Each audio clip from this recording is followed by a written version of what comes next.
సరే డైవర్ట్ అవుతుండొచ్చు కానీ but anyways ఒక విధంగా చాలా చాలా బాధాకరం ఏంటంటే కడియం శ్రీహరి లాంటి సీనియర్ నాయకుడు కూడా ఇట్లా మోసం చేయడం అంటే ఇది నమ్మించి గొంతు కోయడం అన్నది. వాస్తవంగా తను ఒక సీనియర్ నాయకుడు ఉండి తనకి ఏం పార్టీ ఏం తక్కువ చేసిందండి నాకు అర్థం కాదు.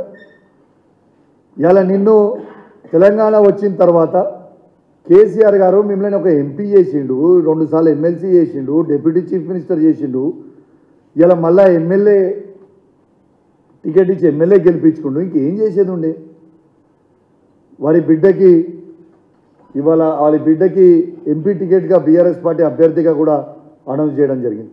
ఇలా వాస్తవంగా చెప్తున్నాను, నాకు ఆనుకోనే వరంగల్ ఉంటుంది నా నియోజకవర్గంలో. ప్రజలు మొత్తం రాజకీయ నాయకులు ముచ్చట మాట్లాడుతున్నాను, ప్రజలు చీచీ తూతూ అని ఉంచే పరిస్థితి ఉంది. రేపు మీకు పార్లమెంట్ ఎలక్షన్ అయిన తర్వాత మీకే రిజల్ట్తోని ప్రజల రిజల్ట్తో మీకు అర్థమవుతుంది. దారుణమైన పరిస్థితి ఉంది. ఇలా జనాలాడికి వస్తే కొట్టే పరిస్థితి ఉంది, అంత దారుణమైన పరిస్థితి ఉంది. కానీ ఇలా కడియం శ్రీహరి గారికి మాత్రం ఇలా వాస్తవంగా తను ఏందో అనుకున్నా కానీ నేను అన్ని ఇలా మాట్లాడు ఇవాళ చెప్పుడు నీతులు చెప్పుడు ఇదేనా మీ నీతి? అన్నం తినేటోళ్ళు మాత్రం ఎవరికి ఇట్లా చేయరాదు. ఇక అన్నం తినకుంటే ఇక వేరేదేమైనా తింటే మాత్రం ఇట్లా చేస్తారు కావచ్చు, కానీ అన్నం తినేటోళ్ళు ఇట్లా మాత్రం ఎక్కువ పరిస్థితిలో చేయరు. Thank you very much. ఏమన్నారు? అడిషనల్ చెప్పిన కదా మీకు, అడిషనల్ అఫిడవిట్ వాళ్ళు తీసుకోలేదు, ఇంకా ఇటు ఉంది. కానీ మేము రిజిస్టర్డ్ పోస్ట్ చేస్తాం, మళ్ళీ కూడా ప్రయత్నం చేస్తాం స్పీకర్ గారికి. కానీ మళ్ళీ రిజిస్టర్డ్ పోస్ట్ ఆల్రెడీ మేము ఇలా చేస్తూ ఉన్నాం. ఇలా రిజిస్టర్డ్ పోస్ట్తో పాటు మేము ఆల్రెడీ ఒకసారి స్పీకర్ గారు కూడా ఇచ్చినాం, మళ్ళీ కూడా ఈమెయిల్ కూడా చేస్తూ ఉన్నాం. 100% యాక్షన్ తీసుకుంటారని నాకు పూర్తి నమ్మకం విశ్వాసం ఉంది. మళ్ళీ అడిషనల్ అఫిడవిట్ ఎందుకు ఇస్తున్నామంటే ఆ రోజు ఇచ్చినప్పుడు దానం నాగేందర్ గారు ఎంపీ క్యాండిడేట్ కాలేదు. ఇలా కాంగ్రెస్ పార్టీకి అఫీషియల్గా ఎంపీ క్యాండిడేట్గా అయిపోయింది కాబట్టి ఇక దీనికంటే పెద్ద ఎవిడెన్స్ ఏం కావాలని కోరడానికి ఇలా అడిషనల్ అఫిడవిట్ ఇస్తూ ఉన్నాం. Thank you.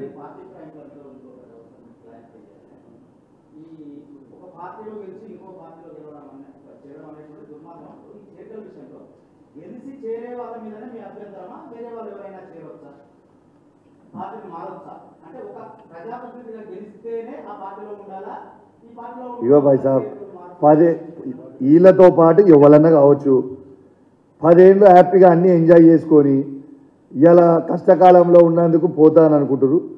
నువ్వు పోతే మాకు వరకపడేది ఏం లేదు, కానీ రాబోయే కాలంలో ఖచ్చితంగా వీళ్ళందరికీ తీర్పు ఉంటుంది బ్రదర్. మళ్ళా చర్యకి ప్రతి చర్య గ్యారంటీ ఉంటుంది. మళ్ళా మేము అధికారం రాక తప్పదు, డెఫినెట్ మళ్ళీ KCR will bounce back. KCR గారు అధికారానికి వచ్చినప్పుడు తర్వాత వీళ్ళు వచ్చి కాలు పట్టుకుంటా అన్నా కూడా మేము పార్టీలకు రానియం, ఇది guarantee. Thank you very much.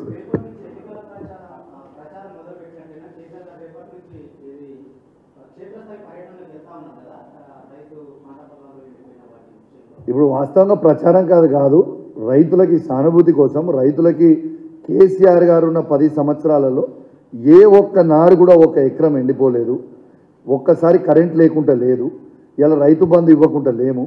వాళ్ళకి కేవలం సానుభూతిగా ఖచ్చితంగా మా మద్దతు ప్రకటిస్తూ ఉన్నాం. ఎందుకంటే ఇవాళ నిజంగా రైతుల పరిస్థితి దారుణం ఉన్నదండి, మామూలు పరిస్థితి లేదు.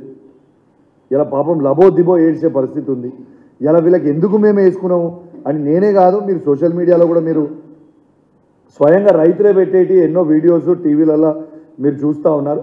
ఇవన్నీ కూడా చాలా చాలా బాధాకరం. వాళ్ళందరికీ కూడా మద్దతు కోసం గౌరవ తెలంగాణ తొలి ముఖ్యమంత్రి కేసీఆర్ గారు కూడా మొదలు పెట్టడం జరిగిందని చెప్పి సందర్భంగా తెలియజేస్తూ ఇంకొక పాయింట్ యాడ్ చేయదలుచుకున్నా. కేసీఆర్ గారు పక్షాన మేము ఇవాళ కంప్లైంట్ ఇవ్వడానికి పోతా ఉన్నాం.